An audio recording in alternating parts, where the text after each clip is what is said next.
Spatial vision's been supporting the agricultural sector production challenges over many years, leveraging spatial and information technology.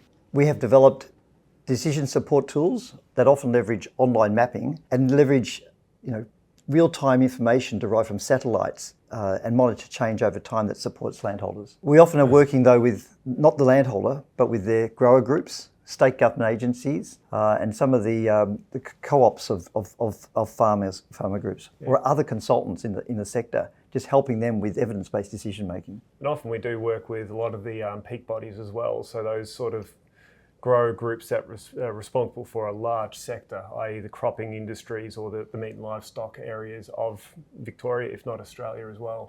I think there's some very powerful visualisation tools that we've developed over time, and that's where the map-based online tools, so people can actually see across these large expanses that they're managing from an agricultural production viewpoint, they can actually see where the change is and what they need to do, be it pest application techniques, or be it fertilisation to improve crop yield. I think the power in spatial, especially in the agricultural area, is often farmers are spatial in their thinking about how best to manage their land in differing sectors and differing areas, and bringing that into a map-based and sort of spatial sort of context for the farmers, if not the grower groups and the agronomists, has been quite a powerful sort of toolkit for them to work with. In your background, you came to spatial vision having undertaken a lot of land suitability analysis for the agricultural sector. What's your background? Yeah, so I do have a background in agricultural science, so science/agricultural science background, working through the Victorian government, through Department of Primary Industries and their successive changes within that department as well, Agriculture Victoria for instance.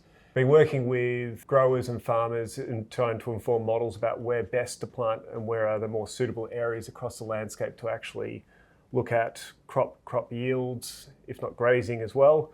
And it's also welding in or bringing in together some of the climate data. So looking at, well, what is it like now, but what will it be like 10, 20, 30 years in the future if we bring those sort of different climate lenses on.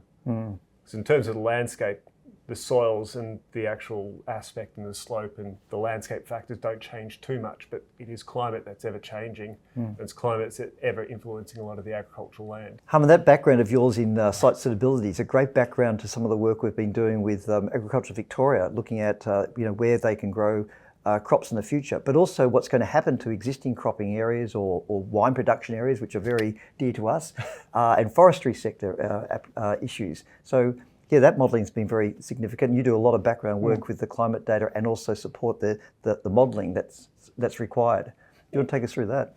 Indeed, yeah. So some of that work there is not just trying to figure out, well, what's suitable to grow when or what sort of yields and outputs you can get, but it's also trying to investigate what are the options you can take to transition or mitigate some of those climate impacts. So it's not just trying to continue doing the same thing again and taking that penalty into the future, but it's thinking that if you transition to a new pathway, how can you actually improve your economic output as well as your yield output in those sort of agricultural areas. So really the work we do in this sort of capability and suitability space is to inform those proper management decisions about those transition pathways farmers can take in this space, given certain climate scenarios and certain bits of climate data. Thanks, Harman. That's great work.